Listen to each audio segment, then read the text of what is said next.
La parole est à Rémi Féraud, président du groupe Paris en commun. Merci, monsieur le maire. Donc pour la droite parisienne, c'est vraiment plus c'est gros, plus ça passe.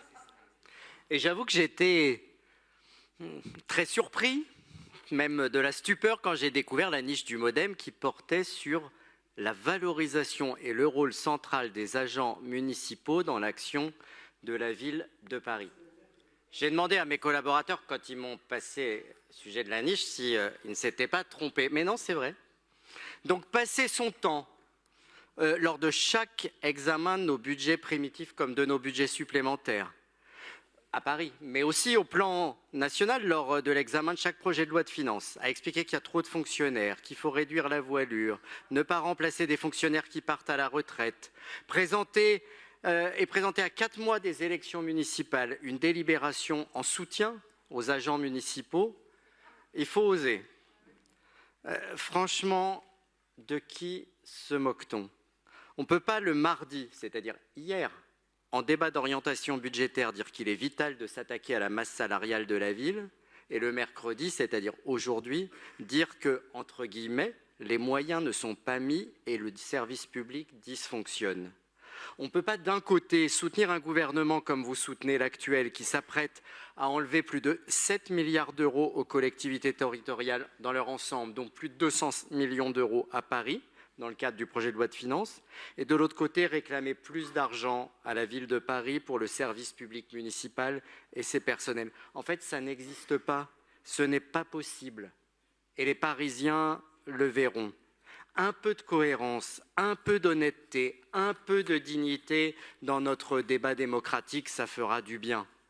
Donc je veux le redire ici pour notre groupe, plus que jamais, face aux différentes crises, le service public municipal, en ce qu'il a de protecteur et de régulateur, en ce qu'il contribue à réduire les inégalités, est au cœur de nos préoccupations. Et nous l'avons montré, y compris en ne le sacrifiant jamais dans les crises que nous avons traversées. Je le rappelle une fois encore, cette maxime qui résume si bien notre conception du service public, le patrimoine de ceux qui n'en ont pas. Et nous entendons qu'à Paris, il continue à jouer pleinement son rôle. Puisque le MoDem a décidé de mettre la question des ressources humaines sur la table, eh bien, profitons-en pour rappeler les priorités et l'action de la ville en la matière. Nous avons des preuves. 25 ans de responsabilité à la tête de la ville de Paris le montrent. Nos priorités ont toujours été claires. Elles ont d'ailleurs été exposées à nouveau en juillet lors de la présentation du rapport social unique 2024. Elle vise à garantir la progression du pouvoir d'achat des agents, à atteindre l'égalité salariale réelle entre femmes et hommes et à favoriser le déroulement des carrières.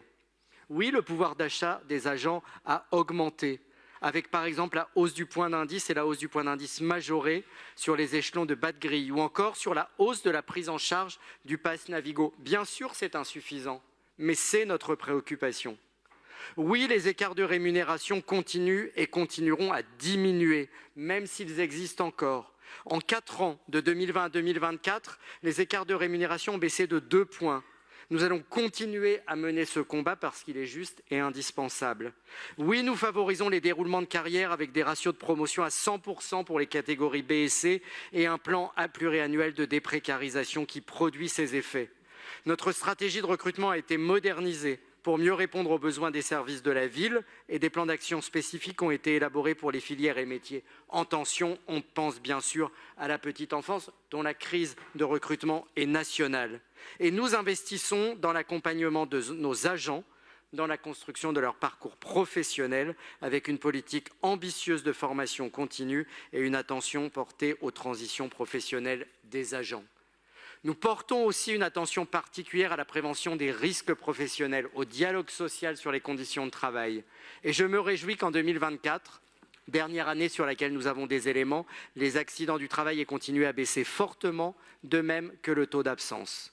Et enfin, pour terminer mon intervention, nous voulons que la ville de Paris soit un employeur solidaire et inclusif, raison pour laquelle le logement, l'accès au logement social et l'action sociale sont résolument orientés vers les agents de la ville de Paris aux revenus modestes. La lutte contre la précarité dans son ensemble est notre priorité. Alors voilà, En politique, il y a les discours, les faux-semblants, la démagogie d'un côté et les actes de l'autre. Je crois que notre politique municipale parle pour nous. Je vous remercie.